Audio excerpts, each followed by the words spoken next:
आदाब नाजरीन, खैर मकदम में आपका जी सलाम में। और आज का मुद्दा लेकर हाजिर हूं मैं सऊद मोहम्मद खालिद। और आज का मुद्दा है पाकिस्तान और मुशर्रफ का लश्करी चेहरा। जी हां, सारी दुनिया यह जानती है कि पाकिस्तान दुनिया में दहशतगर्दों के लिए सबसे सेफ पनाहगाह है, जहां वो आजादी से रह सकते हैं और पाकिस्तान उन्हें अपनी जमीन पर पाल पोस करके दुनिया में दहशत फैलाता है, जिससे पाकिस्तान धीरे धीरे दुनिया के लिए एक खतरा बनता हुआ दिखाई दे रहा है। और पाकिस्तान के साबिक सदर जमहूरिया परवेज मुशर्रफ के बयान के बाद एक बार फिर से पाकिस्तान का असली चेहरा शायद दुनिया के सामने आ गया है। क्या अब वक्त आ गया है कि दुनिया के दूसरे मुल्कों को पाकिस्तान के खिलाफ सख्त एक्शन लेने की जरूरत है और उसे अलग थलग कर देना चाहिए?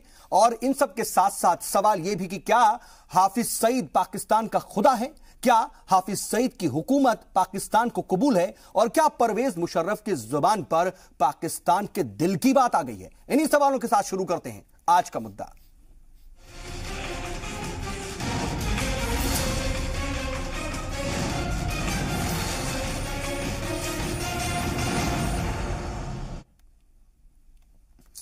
बता दें कि पाकिस्तान के साबिक सदर जमहूरिया और साबिक आर्मी चीफ परवेज मुशर्रफ एक बयान से दहशत को लेकर के एक बार फिर से नई सोच पैदा हो गई है। क्या मुशर्रफ का बयान दुनिया के लिए खतरा है? और एक साबिक आर्मी चीफ के जरिए इस तरीके से दहशतगर्द को हिमायत देना किस तरीके से खतरनाक साबित हो सकता है? एक खुसूसी रिपोर्ट इस पर आपको दिखाते हैं, उसके बाद इसी पर बातचीत की शुरुआत होगी।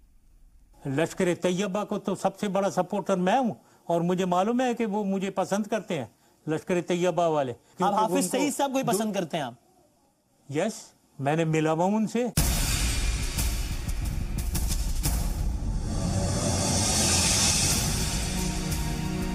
दुनिया में दहशत का दूसरा नाम कहा जाने वाला पाकिस्तान एक बार फिर दहशतगर्दों को लेकर सुर्खियों में।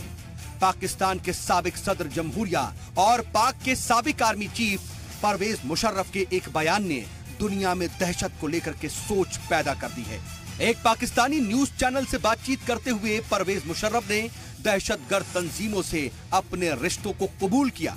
अपने मंसूबों से दुनिया को दहला देने वाली दहशतगर्द तंजीमों को लश्कर और जमात उद दावा का खुद फैन बताया।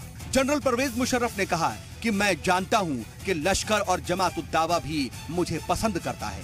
मैं हाफिज सईद को भी पसंद करता हूं, उससे मिल भी चुका हूं। मैंने हमेशा कश्मीर में पाक की कार्रवाई का साथ दिया है। हम कश्मीर में हिंदुस्तानी आर्मी को कमजोर करना चाहते हैं। इसके लिए लश्कर तैयबा सबसे बड़ी फौज है। भारत ने अमेरिका के साथ मिलकर उन्हें दहशतगर्द करार करवा दिया। हाँ, मैं मानता हूँ कश्मीर में शामिल हैं और कश्मीर का मुद्दा हमारे और भारत के बीच का है। वाज़ेह हो, लश्कर पर पाकिस्तान ने 2002 से बैन लगा रखा है। खास बात यह है कि मुशर्रफ जब हुकूमत में थे तभी ये बैन लगाया गया था। लश्कर तैयबा को तो सबसे बड़ा सपोर्टर मैं हूं और मुझे मालूम है कि वो मुझे पसंद करते हैं, लश्कर तैयबा वाले और ये जमात उद दावा वाले। तो वाहे, और आप भी उनको पसंद करते हैं? वो आपको पसंद करते हैं और आप उनको पसंद करते हैं? मैं उनको पसंद करता हूं, बिल्कुल। आप हाफिज सईद साहब को ही पसंद करते हैं आप? यस, मैंने मिला हुआ उनसे और रिसेंटली भी। मतलब छोड़े ना इन बातों के, मुझे मालूम है। इसका मतलब ये नहीं है, क्योंकि मैं हमेशा कश्मीर में एक्शन के फेवर में रहा हूँ और मैं हमेशा इनके फेवर में रहा हूँ कि कश्मीर में ये इंडियन आर्मी को हमने दबाना है और ये सबसे बड़ा फोर्स है। वो इनको टेररिस्ट डिक्लेयर इंडिया ने करवा दिया अमेरिका के साथ मिलकर। Yes, they are involved in Kashmir and in Kashmir it is between we and India. Lashkar Taiba Bombay में नहीं इन्वॉल्व था। परवेज मुशर्रफ के जहरीले बयान से साफ है कि पाकिस्तान दहशतगर्दों के लिए सबसे महफूज जगह है, जिन्हें वो पाल पोस कर बड़ा करता है और फिर दुनिया में दहशत फैलाता है। भारत में दहशत फैलाने वाले दहशतगर्दों पर पाक हुकूमत मेहरबान रही है। दहशतगर्दों की पाक सरकार हमेशा से कदरदान रही है, जिससे उनका हौसला बढ़ता है। इसका मतलब ये है कि उसी वक्त भी पाकिस्तान से आतंकवाद को बढ़ावा दिया जाता था। यूनाइटेड नेशन ने परवेज मुशर्रफ के खिलाफ तुरंत कार्रवाई करनी चाहिए।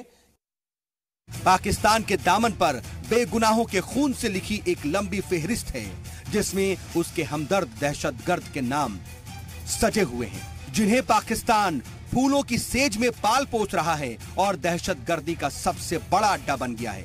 अब वक्त आ गया है कि अलग थलग कर देना चाहिए पाकिस्तान को और उसके खिलाफ सख्त से सख्त कार्रवाई करनी चाहिए, क्योंकि परवेज मुशर्रफ का बयान दुनिया के लिए खतरनाक साबित हो सकता है। ब्यूरो रिपोर्ट, जी मीडिया।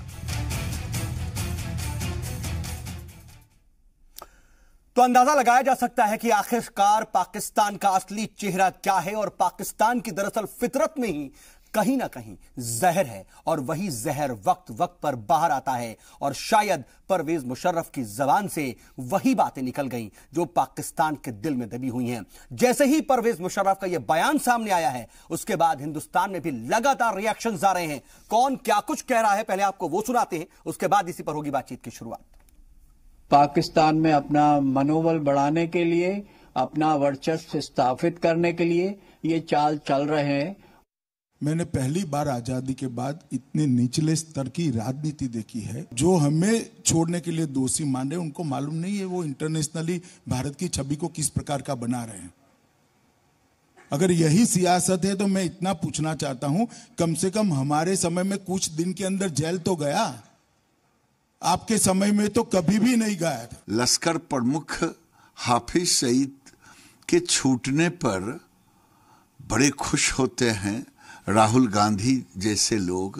पता नहीं ये मुशर्रफ की आवाज में आवाज मिला रहे हैं या पाकिस्तान को बल दे रहे हैं। मुशर्रफ जो अपने ही देश में अलग थलग पड़े हैं, अपने ही कृत्यों से बेनकाब हो चुके हैं, जो स्वयं ही कोर्ट से भाग करके अपनी जान बचाते हों, उनके वक्तव्य पर कोई भी टिप्पणी उचित नहीं होने में इस बात का प्रमाण है कि सदा से ही पाकिस्तान एक नीतिबद्ध ढंग से वहां जो भी सरकार रही हो, भारतवर्ष में विशेषकर जम्मू कश्मीर में आतंकवाद को बढ़ावा देने का कार्य करती रही।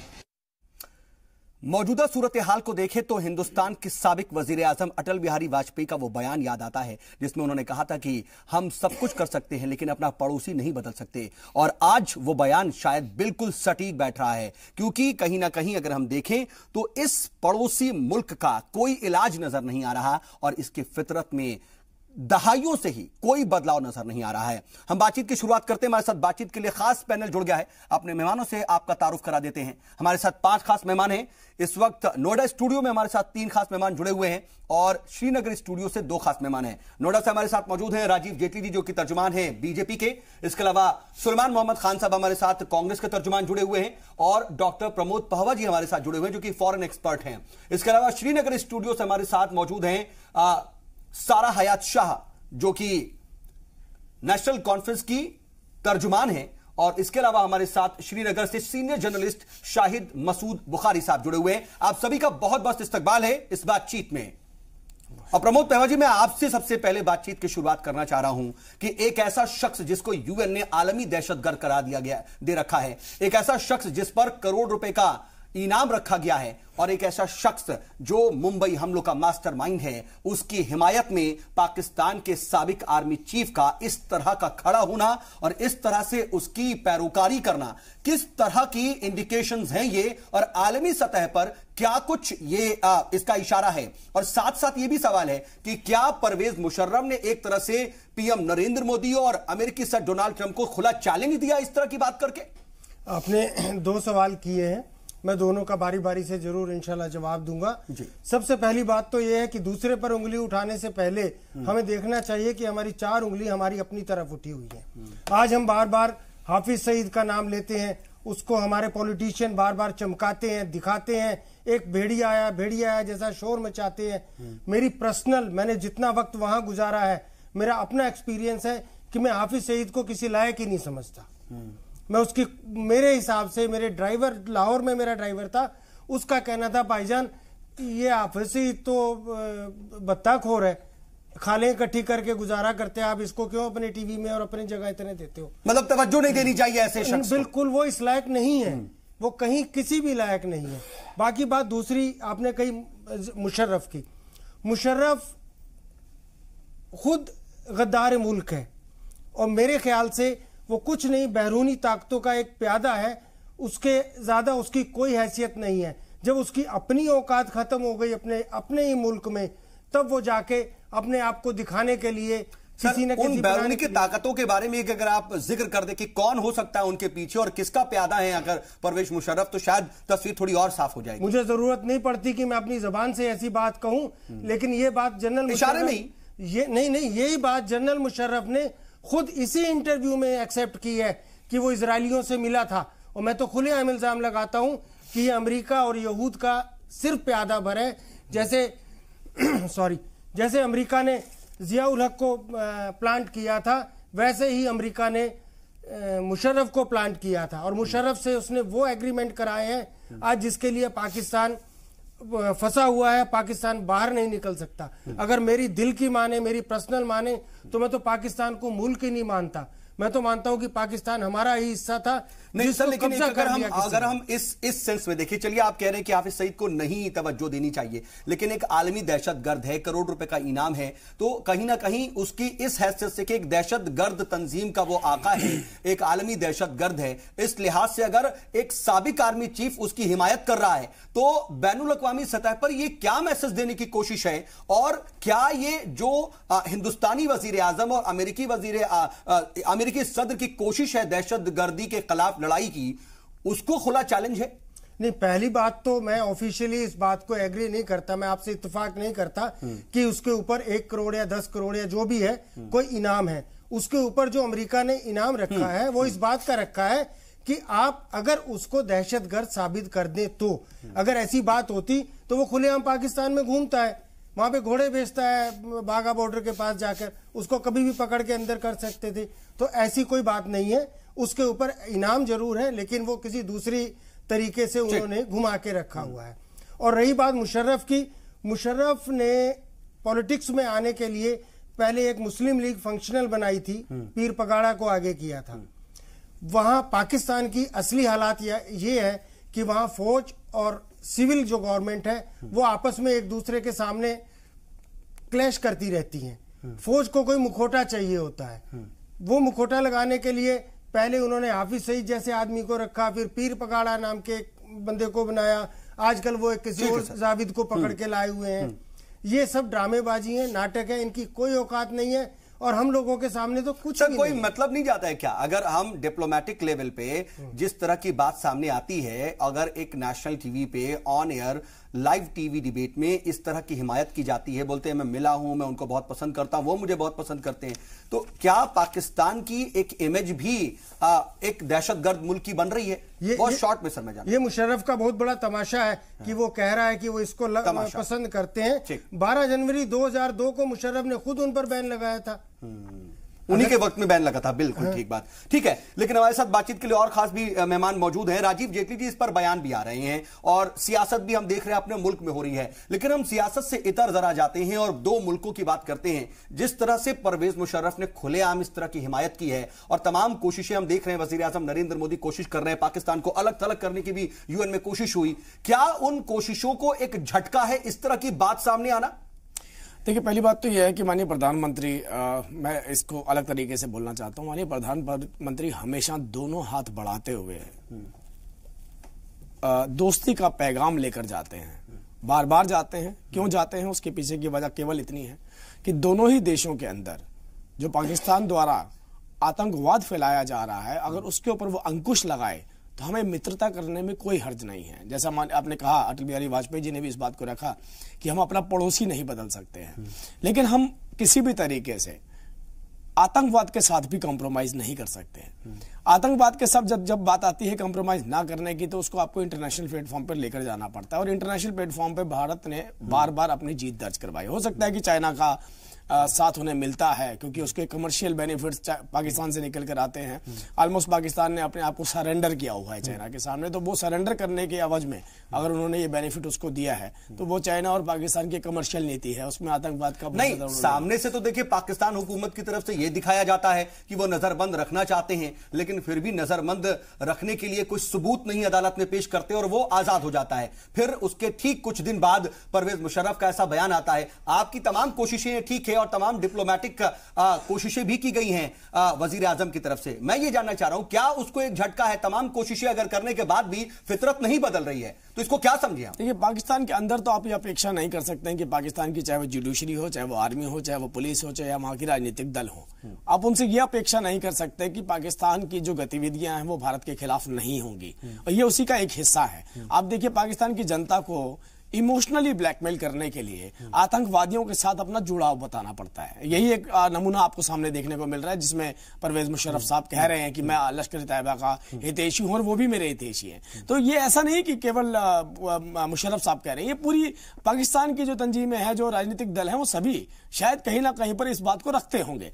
बात यहां पर ये आ रही है कि एक देश जिसमें आतंकवाद उनका सबसे बड़ा सर्वाइवल, बहुत शॉर्ट में असल में रोक रहा हूं आपको, क्योंकि देखिए मैं रिएक्शन चाह रहा हूं कुछ और आपसे, कि आप ये कह रहे हैं कि पाकिस्तान की क्या फितरत है और कैसा चेहरा है। सर, हमने उस पर बात भी की, लेकिन मैं हुकूमत की कोशिशों पर क्या ये एक तरह से रिएक्शन है और एक झटका है, मैं ये जानना चाह रहा हूं, आप किस तरह से देखते हैं? मैं आपसे यही तो बोला, आपसे झटका तो तब होता जब इंटरनेशनल प्लेटफॉर्म के ऊपर हाफिज सईद को छोड़ा जाता, उसे अच्छा बताया जाता, जहां पर वो इंटरनेशनल टेररिस्ट डिक्लेयर हो चुका है। मैं बात कह रहा हूं केवल पाकिस्तान के अंदर की, कि आप उनसे ये अपेक्षा नहीं कर सकते हैं कि वो एक आतंकवादी को आतंकवादी के फिर से बेनकाब हुआ है। क्योंकि 2009 में आप ये देखिए, अभी तो बहुत लंबा वक्त वो जेल में रहकर आए हैं या नजरबंद रहे हैं, लेकिन 2009 के अंदर ये जाते थे एक सिर्फ एक एग्जाम्पल के लिए, एक नुमाइश लगाने के लिए उनको अंदर भेजते थे, वापस बाहर निकाल। बिल्कुल ठीक बात है, बिल्कुल ठीक बात है। लेकिन सुलेमान साहब, एक बयान को किस तरीके से देखते हैं? और जो मैं दरअसल राजीव जेटली से पूछ रहा था, वो आपसे भी पूछ रहा हूं कि जो तमाम कोशिशें की गई, तमाम डिप्लोमेटिक अप्रोचेस अपनाया गया, शॉल डिप्लोमेसी से लेकर के बिरयानी डिप्लोमेसी तक, क्या वो काम नहीं कर रही है क्योंकि फितरत नहीं बदल रही है, या फिर वो काम कर रही है और जैसा राजीव जेटली जी कह रहे हैं कि अगर बैनुल अक़वामी सतह पर लोगों का स्टैंड नहीं बदला है, तो इसका मतलब है कि आपकी कोशिश या हमारी हुकूमत की कोशिश काम कर रही है? देखिए सऊद साहब, जो मुशर्रफ साहब ने बयान दिया है, मेरा ये कहना है कि ये कोई नई बात नहीं है। ये पाकिस्तान में अगर एस्टैब्लिशमेंट में, चाहे फौज हो या ISI हो या सिविलियन गवर्नमेंट हो, उनके कहीं ना कहीं उनकी तरफ से उन्हें मदद मिलती है, तभी टेररिज्म भारत के अंदर वहां से आता है। अगर उन्हें वहां से मदद नहीं मिलेगी तो भारत में पाकिस्तान की तरफ से टेररिज्म नहीं आएगा। ये वहां से मदद है, इसलिए आता है। हाँ, प्यादे हैं क्या मुशर्रफ साहब? ये तो मैं नहीं कह सकता कि वो प्यादे हैं या नहीं है, लेकिन ये कोई नई बात नहीं है कि पाकिस्तान की तरफ से भारत में टेररिज्म नहीं आता है। हमने बहुत सफर किया है और सवाल ये उठता है, अभी तर्जुमान भारतीय जनता पार्टी के कह रहे थे कि प्रधानमंत्री ने ये किया। उत्तर प्रदेश के चुनाव में उन्होंने ये कहा था कि जो कानपुर में ट्रेन डिरेल हुई है उसमें पाकिस्तान का हाथ है, और उसके बाद उसी ISI को जिसका हाथ वो बताते थे, उन्होंने पठानकोट की इन्वेस्टिगेशन के लिए पठानकोट बुला लिया, पूरा खुला मैदान दे दिया। वो इन्वेस्टिगेशन करके सारे सबूत यहां से ले गए, पाकिस्तान चले गए और वहां जाके उन्होंने ये कहा कि हमारा कोई हाथ नहीं है, भारत का इंटरनल हैंड है। उन्होंने हमें हिस्सा भी नहीं बुलाया भी नहीं। उन्होंने जो वादा किया था, वादा खिलाफी भी करी। तो कंप्लीटली ये आपने फॉरेन पॉलिसी फेलियर नहीं है।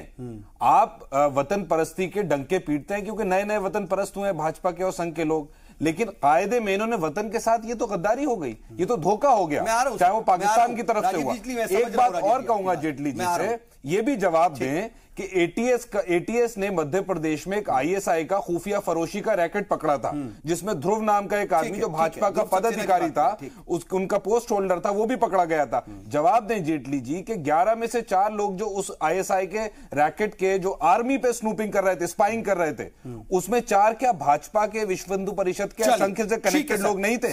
तीसरी बात, काबुल से आ रहे थे भारत और उतर गए पाकिस्तान में। परवेज मुशर्रफ मियां क्या नाम है उनका, शरीफ साहब, पाकिस्तान के जो उस टाइम वजीर आजम थे, उनके शादी में चले गए। इस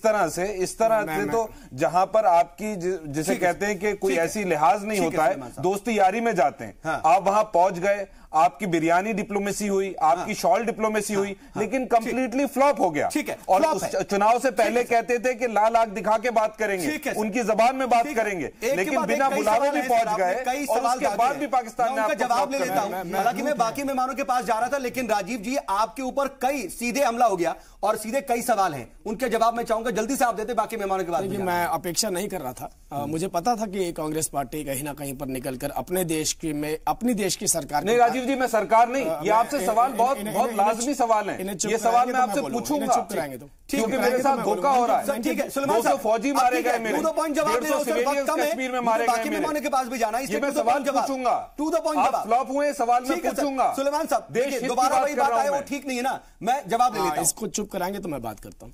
देखिए पहली बात यह है कि हमें यूनाइटेड नेशन में जाकर पाकिस्तान के खिलाफ लड़ना पड़ता है। कई बार हमें यहां से अपने नेता भी ले जाने पड़ते हैं या ले जाने पड़ेंगे, जिनके लिए हाफिज मोहम्मद साहब हैं, जिनके लिए ओसामा जी हैं, इनके जो बड़े बड़े सीनियर लीडर हैं, मतलब मान लीजिए दिग्विजय सिंह जी हैं। जवाब नहीं आ रहा है, मैं जवाब दूंगा, सारी दुनिया जानकारी का नहीं है। आप भाषण सुनाऊंगा, क्यों पूरा भाषण सुनाऊंगा, पूरा भाषण सुनाएंगे। सर ये बातचीत टकराव का आपका जवाब है। आगे आपने घुटने क्यों टेके? नहीं ये लॉजिकल सवाल थे, उस लॉजिकल जवाब चाह रहा हूं, क्यों हमारे साथ धोखा हुआ? जवाब दे, मैं दोबारा जवाब ले रहा हूं, मैं दोबारा जवाब ले रहा हूं सलमान साहब, मैं केवल इतना बोलना चाहता हूं, पूरा मौका दिया उन्हें, मैं इनको बोलने नहीं दूंगा उसके बाद, बोलने नहीं दूंगा उसके बाद, आपकी डिबेट खराब हो जाएगी उसके बाद, आप ये काम करेंगे। मैं केवल ये बोलना चाहता हूं, देखिए एक तरफ पाकिस्तान के अंदर आतंकवाद और दूसरी तरफ इनके गृह मंत्री आतंकवादी को बचाने के लिए अंडर सेक्रेटरी को कहते हैं इनको शहादत का दर्जा दीजिए। अरे शहादत का दर्जा, आप जैसे आतंकवादी गुजरात के अंदर आपके आतंकवादी कांग्रेसी आतंकवादी कोर्ट ने बताया कि ये आतंकवादी है, ये कांग्रेसी आतंकवादी है। 5 कांग्रेसी आतंकवादी गुजरात में पकड़े गए, आपके पूर्व मंत्री रहे, आपके पूर्व मंत्री आतंकवादी रहे, आपके मौजूदा आपके गृह मंत्री आतंकवादियों को सपोर्ट करते हुए पकड़े गए। आपके दूसरे नेता कहते हैं अरे हाफिज सईद साहब, ओसामा जी, सुशील कुमार सिंधे कहते हैं ओसामा जी। अरे भाई आप लोगों की वजह से पाकिस्तान की जरूरत नहीं है, हमें दुश्मनों की जरूरत नहीं है। ये कांग्रेस पार्टी आतंकवादियों को पालने वाली, राजीव जी देखिए, अरे कांग्रेस सुलेमान साहब ऐसे डिबेट आगे नहीं बढ़नी, ठीक है आप दोनों को खामोश कर रहा हूं सर, आप दोनों चुप रहे सर, आप दोनों पे ठीक है राजीव जी सुलेमान साहब माफी के साथ रोक रहा हूं सर, गुजारिश है राजीव जी, अब आप राजीव जी डिबेट खराब ही हो रही है, डिबेट खराब हो रही है सर। राजीव जी सोनिया गांधी क्यों होती है काउंटर में? अरे आपके कौन से रिश्तेदार लगते हैं आतंकवादी? आप मातम किस बात का बनाते हो? ठीक है सुलेमान भाई मातम किस बात का बनाते हो? आतंकवादियों सुलेमान साहब सीधे आतंकवादियों के साथ आतंकवादियों को सम्मान देने का ठीक है राजीव जी, आतंकवादियों को सम्मान देने का काम नहीं किया। अरे ऐसी कोई डिबेट का मतलब नहीं है। ठीक है राजीव जी एक मिनट, हमारी बच्चे राजीव जी ठीक है सर, ठीक है ठीक है मैं ऑडियो डाउन कराना पड़ेगा सर, मुझे बाकी भी आगे भी बात करना, एक दूसरे पर इल्जाम लगाने से कोई हल नहीं निकलेगा सर। मुल्क की बात है सर, मुल्क की बात है। ठीक है ऑडियो डाउन कराना पड़ेगा सर। राजीव जी माफी के साथ, राजीव जी ऐसे कोई मतलब नहीं। सुलेमान साहब राजीव जी ठीक है देखिए यही दिक्कत है, हम बात करते हैं मुल्क की। ठीक है सर राजीव जी ठीक है ना सर, अब तो मुझे दूसरे के पास जाने दीजिए सर। ठीक है चलिए ठीक है, मैं आप दोनों के पास आऊंगा, आप दोनों के पास आऊंगा सर। ऐसे सर क्या इमेज जा रही है सर, क्या मैसेज जा रहा है सर, क्या मैसेज जा रहा है क्या मैसेज जा रहा है सुलेमान साहब? मध्य प्रदेश में पकड़ा है, हमने कभी कोई हमारा आदमी नहीं पकड़ा गया। राजीव जी सुलेमान साहब दुश्मनी कोई नहीं है। पीसीआर ऑडियो डाउन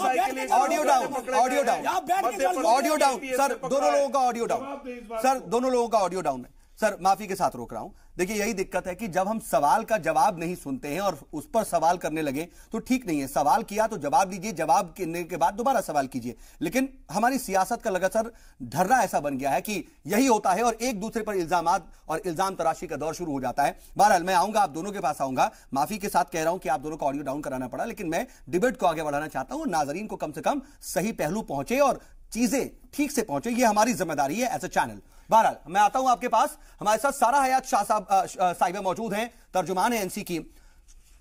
सारा जी, किस तरीके से देखती हैं आप परवेज मुशर्रफ खुलेआम टीवी पर डिबेट के दौरान हिमायत करते हैं? क्या आप उससे इत्तेफाक रखती हैं? क्योंकि हम देखते हैं कि फारूक अब्दुल्ला साहब भी झंडा फहराने को लेकर के कुछ बयानात दे रहे हैं आजकल।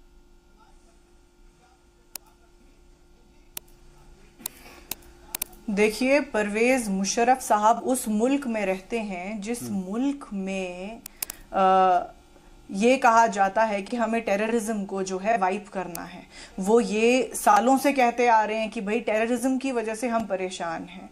पाकिस्तान जब अमेरिका क्वेश्चन करती है पाकिस्तान की स्ट्रैटेजी को, तो पाकिस्तान कहती है आंकड़ों के साथ, दे कम अप विद फिगर्स और कहते हैं कि हमारे यहाँ 1 लाख लोग मारे गए, चाहे उसमें सोल्जर्स हों, चाहे उसमें ऑफिसर्स हों, टीचर्स हों, बच्चे छोटे छोटे स्कूलों के हों, या फिर वो टेररिस्ट हों, उनका तो कोई हिसाब ही नहीं है। जब पाकिस्तान की पॉलिसी इंटरनेशनली यही है कि उनको टेररिज्म को खत्म करना है, तो परवेज मुशर्रफ साहब इतनी इलॉजिकल बात कैसे कह सकते हैं? पहली बात तो मुझे ये समझ नहीं आ रही है।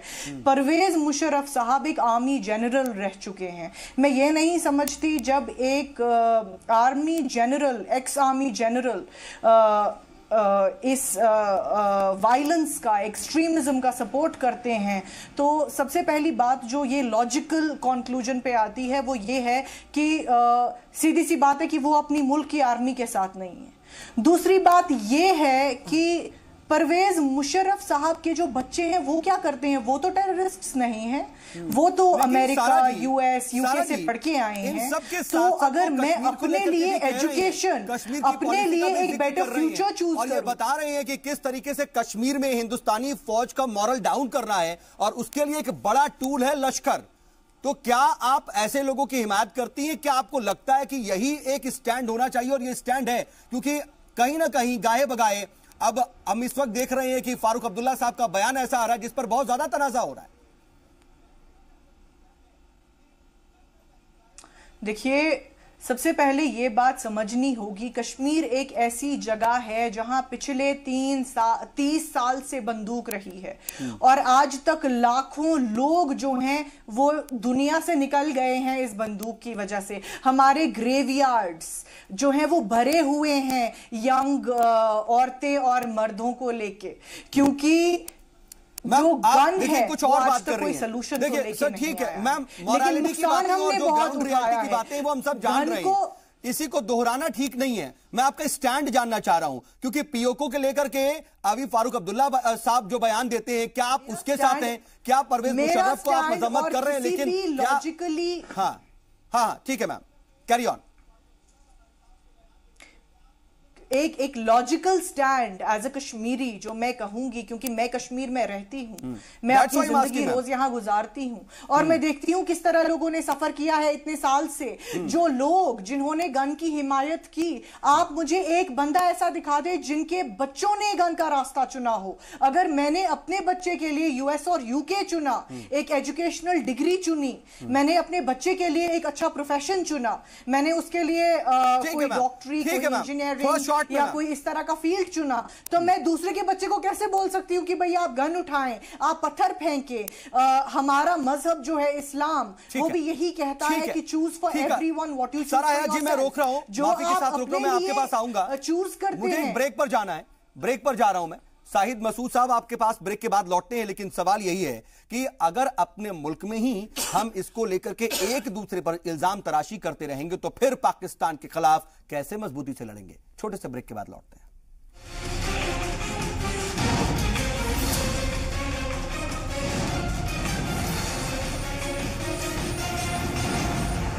ब्रेक के बाद एक बार फिर से आपका इस्तकबाल है। बात कर रहे हैं मुशर्रफ के लश्करी चेहरे की कि किस तरीके से परवेज मुशर्रफ के जबान से पाकिस्तान के दिल की बात निकली है। इसी पर हम बातचीत कर रहे हैं। हमारे साथ बातचीत के लिए खास पैनल मौजूद है और हमारे साथ श्रीनगर से सीनियर जर्नलिस्ट शाहिद मसूद बुखारी साहब जुड़े हुए हैं। शाहिद साहब, इस तरह से आप देखते हैं, मैं दोनों ही सूरत हाल पर आपका जवाब चाहता हूं। मुल्क के अंदर इस पर हो रही सियासत और पाकिस्तान के साथ जो डिप्लोमेटिक अप्रोचेस इससे पहले की हुकूमतें और इस वक्त की हुकूमतें अपना रही हैं, उसको किस तरह से आप देखते हैं? और बैनुल अक़वामी सतह पर इस बयान का असर हम क्या समझे? क्या खुले तौर पर चैलेंज है और पाकिस्तान का जो चेहरा है एक बार फिर से बेनकाब हुआ है?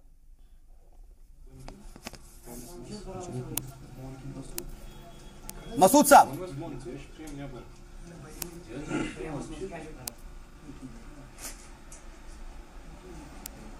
चलिए, मसूद बुखारी साहब तक आवाज शायद नहीं पहुंच रही है।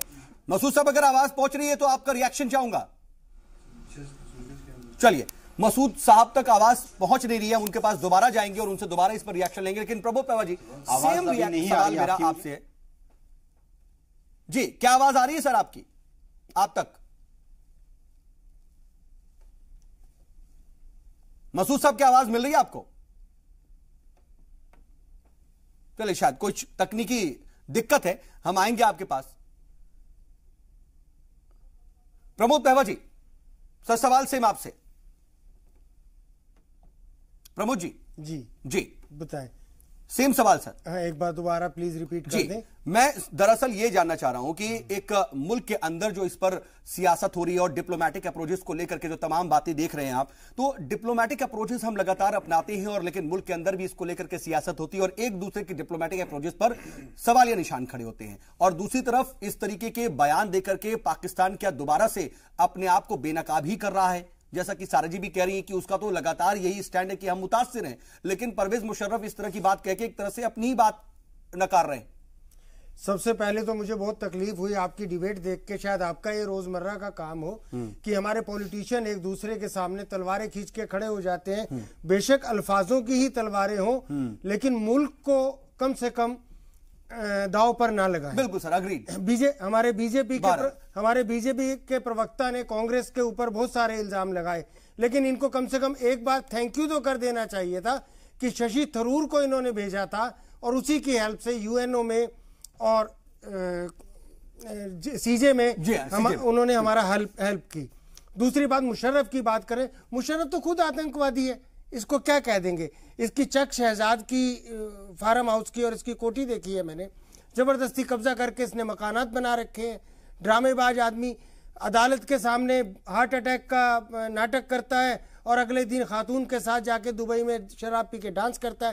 ये तो मुनाफिक आदमी है, इसके बारे में कोई बात नहीं करते। दूसरी बात आपने कही पाकिस्तान की जो भी हुकूमत है, वो तो भाड़े के लोग हैं। उन्होंने अपने 1 लाख आदमी ऐसे नहीं मरवा दिए, जैसे सारा बहन कह रही थी कि वो अपने आप को विक्टिम बताते हैं, तो उसके पीछे वो विक्टिम नहीं है, वो तो उन्होंने अपने बच्चे बेचे हैं, उन्होंने अपने बच्चों का खून बेचा है, उन्होंने अपने बच्चे डॉलरों के बदले कत्ल किए हैं।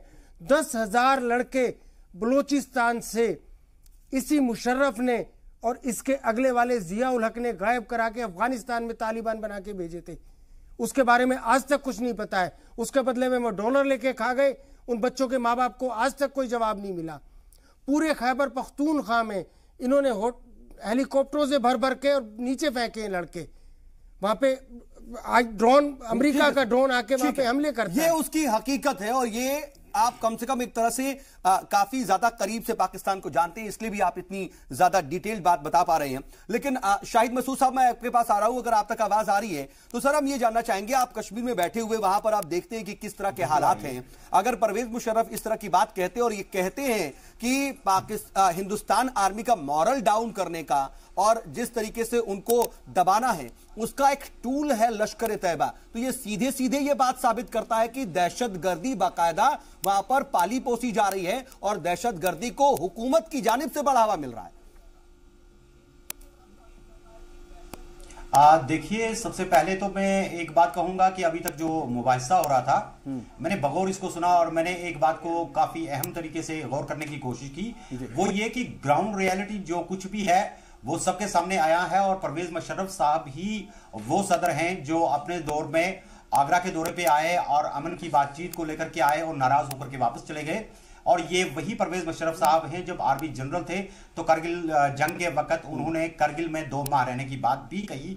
लेकिन परवेज मुशर्रफ साहब चूंकि इसको सियासत की बात करते हैं और एक चुनावी अखाड़े में अपने आप को उभारने की कोशिश करते हैं, भले ही पाकिस्तान में उनके बयान का कोई असर हो, लेकिन यहां नाकदीन का भी मानना है और मैं बहसत एक सहाफी इस बात को क्लियर कर देना चाहता हूं कि जम्मू कश्मीर रियासत के अंदर लश्कर का या परवेज मोहम्मद पर जो हमारे ये मुशर्रफ साहब हैं, इनका कोई उतना अहम रोल नहीं बनता इनके बयानात का, क्योंकि जम्मू कश्मीर के लोगों के लिए सबसे अहम बात ये है कि मकामी सतह पर जितनी भी सिर्फ बयान की बात नहीं है। अभी हाल फिलहाल में ही हाफिज सईद नजरबंदी से रिहा हुआ, उसके बाद मुल्क में भी हम देख रहे हैं कि किस तरीके से सियासत हो रही है और एक बिल्कुल इल्जाम लगाए जा रहे हैं। उसके बाद परवेज मुशर्रफ का ये बयान और परवेज मुशर्रफ के बयान की टाइमिंग, ये तमाम चीजें असल में आपस में कोरिलेट कर रही हैं। पहले तो ये सबसे अहम बनता,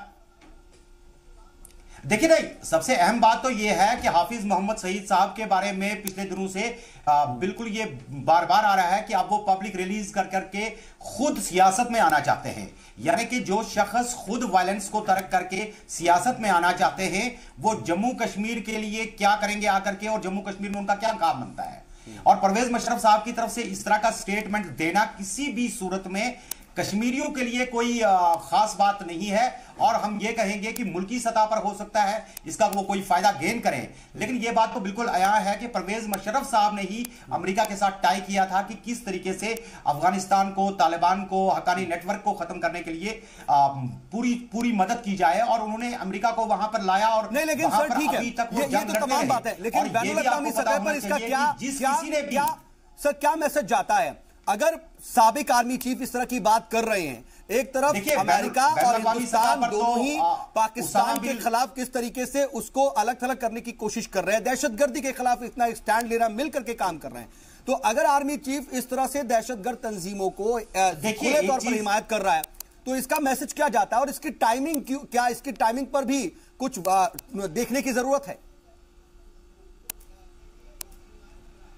देखिए, सबसे अहम बात तो यह है कि परवेज मुशर्रफ का बयान जिस समय में आया है ये समय पाकिस्तान के लिए खुद के लिए अच्छा नहीं है, जहां के अपने वजीर आजम बदअनवानी के केस में खुद फंसे हुए हैं और उन्हें बिल्कुल वहां पर नाअहल करार दिया जाता है। वहां पर परवेज मुशर्रफ का बयान बैनुल-अक़वामी सतह पे भला ही कोई आपको लगता है कि शायद कहीं पे जाकर कोई अहमियत रखेगा, लेकिन भारत की तरफ से दिनेश्वर शर्मा को इंटरलोकेटर के तौर पर जिस दौर में भेजा गया और जब बातचीत का एक आगाज हो रहा है, जब पाकिस्तान खुद कहता है कि अगर बंदूकों को जंग लग जाए, चाहे वो आर की हो या पार की हो, अमन बहाल हो जाए, तो परवेज मुशर्रफ साहब के बयान की कोई भी अहमियत नहीं है, क्योंकि जम्मू अहमियत नहीं है, लेकिन फिर भी परवेज मुशर्रफ इस तरह की जमाते हैं सोच समझ करके बयान दे रहे हैं। सारा हयात जी, मैं आपसे जल्दी से एक रिएक्शन चाहता हूं टाइमिंग को लेकर के, क्या आप देखती हैं? क्योंकि ठीक है आपने बताया तमाम पाकिस्तान की बात और यह भी बताया कि किस तरीके से परवेज मुशर्रफ अपनी बात रख रहे हैं वो ठीक नहीं है, लेकिन क्या टाइमिंग को लेकर के भी समझने की जरूरत है कि पाकिस्तान के अंदरूनी हालात जैसे चल रहे हैं उनको एक स्कोप नजर आ रहा हो पाकिस्तान में? पाकिस्तान एक मिक्स्ड बैग बन चुका हुआ है पॉलिटिक्स का। तो 6 लोग जो at the top of the chairs हैं डिफरेंट पॉलिटिकल पार्टीज के, 6 की बिल्कुल डिफरेंट पॉलिसीज हैं, एक दूसरे से लड़ने वाली पॉलिसीज हैं। ये वक्त ऐसा है जब परवेज मुशर्रफ साहब इतने डेस्परेट हो चुके हैं, ये आई एम श्योर कि वो भी नहीं चाहते होंगे और वो भी नहीं जानते होंगे कि जो उन्होंने कहा है उसका मतलब क्या है। वो सिर्फ इतना चाहते हैं कि पाकिस्तान के दिलों में उनके लिए जगह बने, और अगर इस तरह की एक्सट्रीम बात करके जगह बनती है, ये एक इलेक्शन की डेस्परेशन। तो क्या आप ये कहना चाहते हैं कि पाकिस्तान के अवाम की भी सोच ऐसी है और कोई लॉजिकल कंक्लूजन नहीं हो पाकिस्तान की अवाम भी? मैम, क्या आप ये कहना चाह रही हैं कि पाकिस्तान की आवाम भी कहीं ना कहीं हाफिज सईद जैसे लोगों की हाफिज परस्त है? या इस कोई भी आवाम नहीं चाहती, कोई भी आवाम नहीं चाहती कि वायलेंस हो, क्योंकि जब तशद्दुद होती है तो वायलेंस की बात कह के वापसी कैसे और उनके आवाम के दिल में जगह कैसे बनाएंगे? कम्युनिटी की, एक मुल्क की इकोनॉमिक, सोशल, पॉलिटिकल सारे कंडीशंस जो हैं वो वीक हो जाते हैं। एक मुल्क जो है वो खत्म हो जाता है। पाकिस्तान के इंटरनल हालात हालात इतने खराब रहे हैं टेररिज्म की वजह से कि जब भी उनसे ये सवाल किया जाता है तो वो ये कहते हैं, उन्होंने ये यूनाइटेड नेशंस में कहा कि खुदा के लिए आप हमसे क्यों सवाल कर रहे हैं, हम तो खुद तंग आ चुके हैं टेररिज्म से, तो हमें क्यों बार बार पूछा जा रहा है कि हम भाई टेररिस्ट नेशन है या नहीं।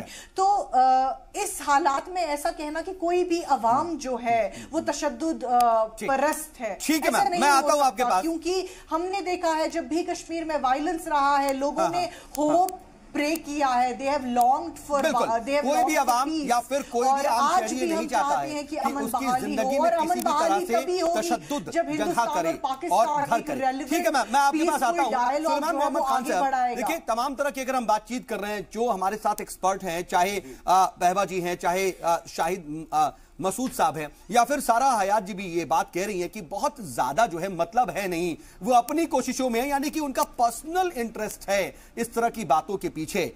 अगर कोई मतलब नहीं है या बैनुल अक़वामी सतह पर कोई इसका असर नहीं होना है, तो फिर क्यों यहां पर हम सियासत कर रहे हो, या फिर जो तमाम अब सवाल पूछ रहे थे और तमाम डिप्लोमेटिक क्वेश्चंस आप कर रहे थे, उसकी क्या जरूरत है अगर उनका कोई मतलब नहीं है, या फिर अगर मतलब है तो क्या वो आप बताएं। देखिए मैं मोहतरमा सारा हयात शाह साहिबा से बात से बिल्कुल इत्तेफाक रखता हूं इस बात के लिए कि जो टाइमिंग है उनके स्टेटमेंट देने की वो इसलिए रेलेवेंट है क्योंकि अभी नवाज शरीफ साहब जो है सुप्रीम कोर्ट की डायरेक्शन से उन्हें रिमूव किया गया as a prime minister corruption case में, और इस वक्त एक देखा जाए तो पार्ट टाइम प्राइम मिनिस्टर हैं क्योंकि मेन लीडर वही हैं नवाज शरीफ, तो अपने आप को इस वक्त में क्योंकि वो कंप्लीटली इररिलेवेंट हो चुके हैं, रेलेवेंट दिखाने के लिए उन्होंने ऐसा बयान दिया। मैंने जो सवालात किए फॉरेन पॉलिसी, एक स्कोप नजर आ रहा है क्या उनको, एक लूप नजर आ रहा है, इसीलिए जी उन्हें लगा है कि शायद कोई वैक्यूम बन गया है, मैं रेलेवेंट हो सकता हूं, इसलिए उन्होंने ये बयान दिया। मेरे जो सवालात हैं भाजपा से या भाजपा के तर्जुमान जो यहाँ मौजूद हैं उनसे, वो मैंने इसलिए करे हैं क्योंकि मैं और मेरी पार्टी इस मुल्क से बहुत मोहब्बत करते हैं। हमने अपने खून और पसीने से इस मुल्क को सींचा है, भाजपा और संघ ने नहीं सींचा है। हमने ये मुल्क बनाया है, हम ही ने आजादी की लड़ाई लड़ी है। जब हम देखते हैं कि आपको मुल्क की आवाम ने इतना बड़ा मैंडेट दिया है, को ये पूरा क्रेडिट देना ठीक है, मतलब हाँ बिल्कुल देना है, और ये कहां थे, हम ही ने करा है सब कुछ, आजादी हम ही ने करा है, इनका तो कहीं नामो निशान नहीं है। तो इसलिए सिर्फ मैं ये कहना चाहता हूं कि आप अगर आज आपको इतना बड़ा मैंडेट दिया है आवाम ने मुल्क की, तो आप मुल्क के हित के लिए काम करें, इंटरेस्ट में काम करें मुल्क के लिए, ऐसा नहीं करें कि आप उनके हाथों में खेलने लग रहा है ना। मैं यही जानना क्योंकि आपके जो बोल थे एज अपोजिशन पार्टी 2014 तक, सवाल पूछने का ग्राउंड ही क्यों बनाना फिर, अगर परवेज मुशर्रफ की बातों का कोई मतलब नहीं है, इसलिए बनाना इंटरनल हमारे देश में, इसलिए बना देना अक़वामी सतह पर, इसलिए बना देना क्योंकि आपने डिबेट चलाई है, एक 10 सेकंड दे, ये डिबेट चलाई है, इसलिए मैं सवाल पूछूंगा जी। ठीक है, अहम मुद्दा, जवाब दूं? ठीक है, मैं आ रहा हूं, पावर जी अपनी बात रखना चाह रहे बीच में जी। सर मैं कथा कलामी के लिए माजरत चाहता हूं, मुझे फिर तकलीफ है कि हम मुल्क के किसी भी डिस्कशन के लिए पॉलिटिक्स को अंदर ले आए। हम इस मुशर्रफ की मैं इसका एक और पहलू बताना चाहता हूं, शायद उसको कुछ लोग समझ पाए, कुछ नहीं समझ पाए। सर जल्दी से, इनफैक्ट में क्या है कि अमेरिका हर हालात में चाइना को रोकना चाहता है कि वो वहां सीपैक बनाए या आगे आके पाकिस्तान के अंदर उसे। पाकिस्तान की आर्मी पिछले 68 सालों से अमेरिका की प्यादा है, अमेरिका की कठपुतली है, और मुशर्रफ उसकी कठपुतली है। सिर्फ सिविल गवर्नमेंट को और वहां के सिविल एडमिनिस्ट्रेशन को नीचे दिखाने के लिए और फौज के ऊपर हकूमत बनाने के लिए इन्होंने मुशर्रफ को आगे किया है। इस तरीके की तो बहुत ब्रॉडर डिप्लोमेटिक एक्सपेक्ट है इसके पीछे, यानी कि और हम बहुत ही ज्यादा नैरो होकर के बात कर रहे हैं या समझने की कोशिश कर रहे हैं। बहुत बड़ी बात है, इसके पीछे इंटरनेशनल साजिशें नजर आती हैं, और आप ये मत सोचें कि अगर तो क्या ये कहलवाया गया है, जैसा आप कहते हैं पयादा है जी, ये चाइना को डिस्टर्ब करने के लिए कहलवाया गया है। और आप ये याद रखें, मैं बीजेपी के तर्जुमान तो से, सर चाइना को क्या डिस्टर्बेंस होगी सर, क्या अपना चाइना क्या वो ड्रैगन है, उसकी भी हम देखते हैं पॉलिसीज। अभी हमने देखा कि किस तरीके से वो फिर से अपने बंकर्स बना रहा है, दीवार बना रहा है, अपनी बात कहता है लेकिन बात से पलट जाता है, तो उसको क्या मैसेज चला जाएगा सर? उनके कमर्शियल इंटरेस्ट है, उनके कमर्शियल इंटरेस्ट है सर, उसका 40,000 करोड़ डॉलर वहां पर लगा हुआ है। ठीक ठीक ठीक है, राजीव जेटली जी बहुत देर से जवाब देना चाह रहे हैं। राजीव जी देखिए, ग्राउंड है तभी सवाल पूछे जा रहे हैं, लेकिन सुलेमान साहब मैं चाहूंगा कि आपकी बात का जवाब आ जाए, लेकिन सर राजीव जी मैं आपको जवाब देने से पहले यह जरूर कहना चाहूंगा कि सर उल्टा सवाल की जगह आप सीधा जवाब दे। नहीं, आप तो बेहतर होगा सर कि कम से कम वन ऑन वन चले, फिर वो लड़ाई झगड़ा या फिर एक दूसरे पर इल्जाम ठीक नहीं है। हमने सुना पूरी तरह से, आपने बिल्कुल मौका दिया उन्हें, इसलिए मैंने सलमान जी को रोका। मैं केवल ये बोलना चाहता हूँ, देखिए राजनीतिक सर्वाइवल के लिए एक माहौल बनता जा रहा है। जब आप आतंकवादियों का नाम लेते हो, उनको सहारा देते हो, उनकी सिंपैथी करते हो, तो आपको लगता है कि शायद इससे मेरा इलेक्टोरल गेन होगा। यही परवेज मुशर्रफ साहब वहां पर कर रहे हैं पाकिस्तान में। उनके देश का आतंकवादी है वो, उनके देश का आतंकवादी है, उनका देश का नागरिक है। वो चाहे आतंकवादी कहें चाहे उसे नागरिक कहें, वो सोचते हैं कि उसके फेवर में बोलूंगा तो मुझे उसका बेनिफिट मिलेगा। लेकिन ये हमारे हिंदुस्तान में क्यों होता है? हम भी आतंकवादियों के फेवर में बोलते हैं। बड़ी लंबी चौड़ी बार हमने भाषण सुना भी इनका। इन्होंने कितने आतंकवादियों के फेवर में बोला? अरे आप आतंकवादी छोड़ गए, हमने कहां बोला भाई?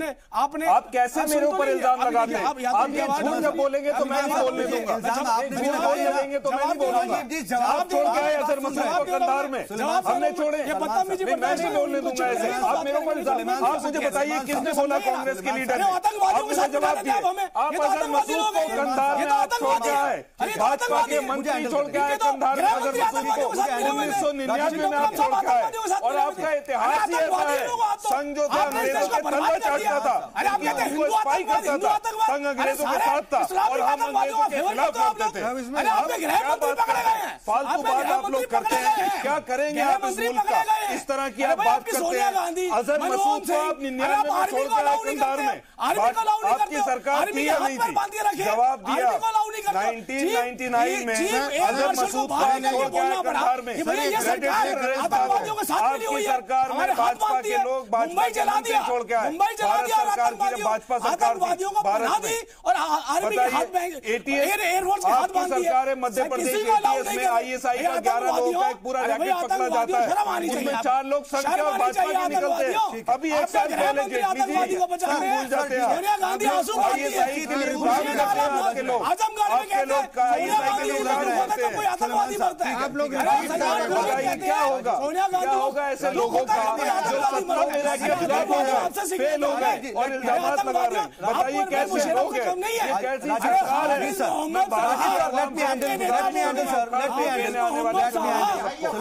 देश के लिए बुरे हैं, राजीव सर, देश की एकता के खिलाफ मुझे मौका तो दीजिए सर, मुझे हैंडल करने दीजिए। ये मुल्क की इत्तेहाद और इत्तेफाक के खिलाफ है भाजपा की सरकार। मैं आ रहा हूँ मसूद साहब, मैं आपके पास आ रहा हूँ। मसूद साहब ठीक है, मसूद साहब आप अपनी बात रखने जा रहे हैं। मसूद साहब ओवर टू यू। ठीक है शाहिद मसूद साहब, ठीक है मैं शाहिद मसूद साहब को ले रहा हूँ। ठीक है 2 मिनट। आपको लगता है वोट मिलेगा? शाहिद मसूद साहब के पास। अरे भाई आतंकवादियों का फेवर है, सोनिया गांधी, मनमोहन सिंह, आपने वहां आर्मी की अटैक नहीं की। एक बात मैं कहूंगा कि इंतहाई अफसोस की बात है कि मुल्क किसी का नहीं होता। मसूद साहब की बात, आजादी की जंग किसने लड़ी, कौन मुल्क को चला रहा है, एक दूसरे को आतंकवादी कहकर के ये लोग क्या साबित करना चाहते हैं? और परवेज मुशर्रफ के स्टेटमेंट को इससे और ज्यादा अहमियत मिलती है कि हमारे मुल्क के अंदर जो लोग उस पर एतराज करना चाहिए थे वो एक दूसरे को आतंकवादी का लेबल लगा करके यहाँ डिबेट में क्या प्रूव करना चाहते हैं, ये समझ से बाहर की बात है। क्योंकि बात कश्मीर की ऑडियो थोड़ा हाई बीट पर उन्होंने स्टेटमेंट दिया और कश्मीर के अंदर बैठ करके हुर्रियत कॉन्फ्रेंस समेत हर किसी जमात, इवन नेशनल कॉन्फ्रेंस भी ये कहती है कि जो रियल स्टेक होल्डर्स हैं उनके साथ बात होनी चाहिए। और स्टेक होल्डर्स कश्मीरियत का है और कश्मीर का है। इसमें एक दूसरे पर पाकिस्तान और हिंदुस्तान का इल्जाम लगा करके इतने बड़े नेता, इतनी बड़ी पार्टियों के स्पोक्स पर्सन अगर एक दूसरे को आतंकवादी कहेंगे तो कम से कम ये अपने ही मुल्क की बदनामी है। और अगर इंटरनेशनल लेवल पे कोई चीज व्यू की जाती है तो इस पर एक अपना एक पॉइंट ऑफ व्यू रखा जाए और उस पॉइंट ऑफ व्यू में यह बताया जाए कि हमने अपने अपने दौरे इक़्तिदार में जिस चीज को लेकर के परवेज मुशर्रफ ने स्टेटमेंट दिया है, परवेज मुशर्रफ का स्टेटमेंट तब आया जब 1996 में सुनिए खालिद भाई, परवेज मुशर्रफ का स्टेटमेंट तब आया जब 1996 में उस वक्त की सरकार ने नेशनल कॉन्फ्रेंस को यह बताया कि आप को बहाल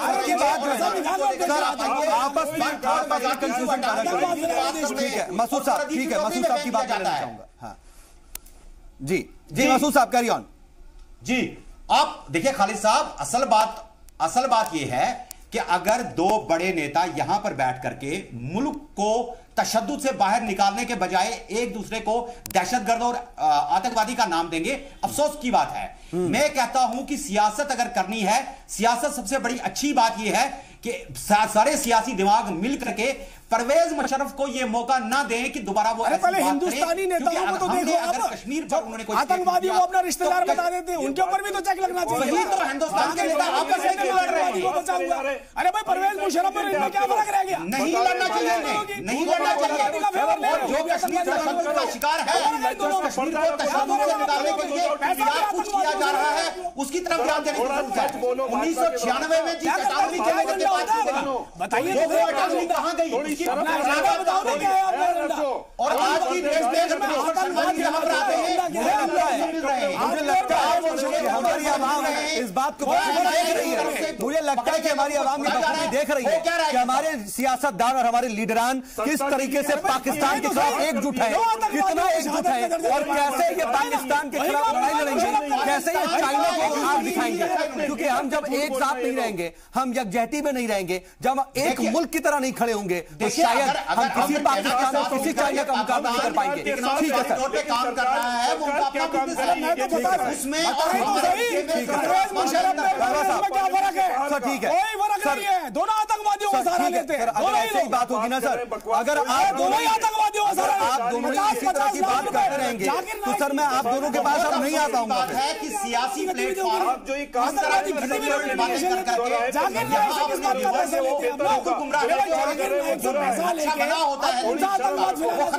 शर्म रखो, कौन सा आतंकवाद फैलाना चाहते हैं? अरे भाई शर्म आपको आनी चाहिए।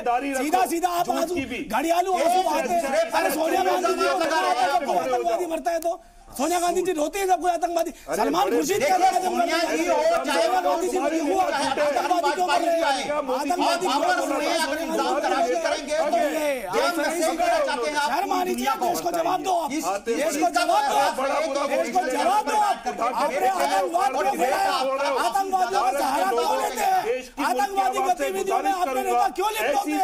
आतंकवादी गतिविधियों शायद मसूद साहब भी थक गए, शायद बैठे हैं, शायद मसूद साहब भी मेरी तरह ही थक गए हैं। ये दोनों सियासी लीडरान को चुप नहीं करा पा रहे हैं और यही अफसोस की बात है। ठीक है, मैं आता हूँ राजीव जी और सुलेमान साहब दोनों के पास आऊंगा सर, मैं दोनों के पास आऊंगा सर। प्लीज सर, मैं सर किसी की जवाब नहीं ले रहा सर, मैं आपसे और इनसे दोनों से जवाब ही नहीं ले रहा, मैं बात ही नहीं कर रहा सर, मैं बात नहीं कर रहा सर। ठीक है, मैं सुलेमान साहब और राजीव सर प्लीज, सुलेमान साहब प्लीज, राजीव सर और सुलेमान साहब ठीक है सर, सब लोग सब ये जनता है, ये सब जानती है। ठीक है सर, ये बाद में लड़ लीजिएगा सर, बाद में लड़ लीजिएगा। ठीक है, सिंगल फ्रेम मैं किसी से बात नहीं कर रहा। ठीक, मैं आपके पास आ रहा हूँ बाबा साहब, मुझे सिंगल फ्रेम मशवरा देते तो कोई बात बनती। ठीक, मैं दोनों सियासी लीडरान के पास अभी नहीं जा रहा। देखिए, बातचीत जनता है, ये सब जानती है कौन कितने पानी में है, कौन कैसे बातें करता है और कौन कैसे वोट के लिए सब कुछ हासिल करना चाहता है। ये सब कुछ जनता को जानना है, सब कुछ जनता बारी बारी से सबको टेस्ट करती है। हमको कम से कम समझना चाहिए कि हम अगर एक सीरियस टॉपिक पे बात कर रहे हैं, उसकी सीरियसनेस बरकरार रखें। एक दूसरे पर इल्जाम तराशी से ही मामले का हल नहीं निकलेगा, ये हमें सबको समझना चाहिए, सभी सियासतदानों को, सभी नहीं निकलेगा। बिल्कुल, मैं आता हूं आपके पास। और पहवा साहब देखिए, क्या इस तरीके से हम पाकिस्तान और चाइना को मुंह दिखाएंगे, उनको आग दिखाएंगे? क्या इस तरीके से हम पाकिस्तान और चाइना का मुकाबला करेंगे? पहले तो मैं इन दोनों सियासतदानों को आंखें दिखाना चाहता हूं और इन्हें बताना चाहता हूं कि जिंदगी में जो मर्जी कर लें, लेकिन कभी किसी डिबेट में किसी नौकरशाह के सामने या सहाफी के सामने इस तरीके की अगर हरकतें आइंदा हुई तो आप दोनों इतने नंगे हो जाओगे कि कहीं मुंह दिखाने लायक नहीं रहोगे। अपने अपने बाथरूम में आपकी असलियत क्या है हम जानते हैं और पब्लिक भी जानती है। सर ठीक है सर, ज्यादा हम जो है सख्त नहीं होते सर। ठीक है, वो तमाम बातें अलग है, लेकिन मैं आपसे बस इतना जानता हूं, एक मुल्क की बात। ठीक है, बाकी बात चाइना की है, लीडर को कहा उसका जवाब। ठीक है सर, हम तो आज भी जवाब मांग रहे हैं। ये फर्क नहीं रह जाता ना सभी पार्टियों का, एक सवाल से बात सुने आप, मेरी बात मेरे बीच में प्लीज मत बोले। मैं किसी सियासी पार्टी को बिलोंग नहीं करता और ना किसी को रिप्रेजेंट करता हूं। जहां तक बात आपकी चाइना को मुंह दिखाने की बात है, अमेरिका को मुंह दिखाने की बात है, हम 132 करोड़ के लोग हैं। अगर हम एक एक गिलास पानी भी डाल दें तो वो दोनों मुल्क बह जाएंगे। लेकिन मुझे सिर्फ तकलीफ इस बात की है कि नेहरू ने जो हमारी स्वतंत्र विदेश नीति बनाई थी, जो हमारी आजाद विदेश नीति बनाई थी, हम उस फॉरेन पॉलिसी से ना हटें। अगर दुनिया हमें ये कहने लगे कि हम किसी मुल्क के, चाहे जो भी है, हम उसके प्यादे हैं या हम उसके फॉलोअर हैं या हमने उसके सामने घुटने टेक दिए, तो हमारे लिए शर्मिंदगी की बात होगी।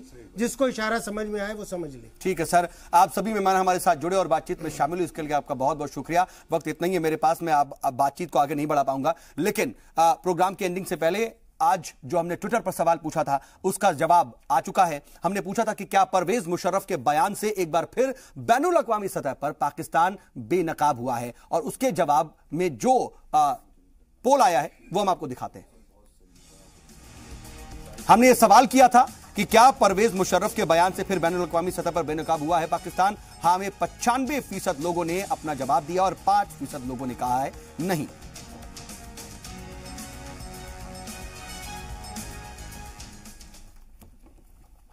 बहुत सियासी और बहुत संजीदा पहलू पर अगर हम बात कर रहे हैं और हम एक मुल्क की बात कर रहे हैं, हम अपने मुल्क के अंदर की सियासत की बात नहीं कर रहे, बल्कि हम पाकिस्तान के खिलाफ हमारा क्या स्टैंड होना चाहिए और पाकिस्तान में किस तरह की जहर उगलने वाली बातें की जाती हैं, हम उसकी बात कर रहे हैं। लेकिन हमें यह समझना पड़ेगा कि हमारे सियासतदान अपना किरदार बेहतर तरीके से निभाएं और एक मुल्क की तरीके से अपने आप को पेश करें। शायद हम एक होंगे तभी हम पाकिस्तान और चाइना को आंख दिखा पाएंगे, वरना कहीं ना कहीं हमें परेशानी उठानी पड़ेगी। आज का मुद्दा में बस इतना ही।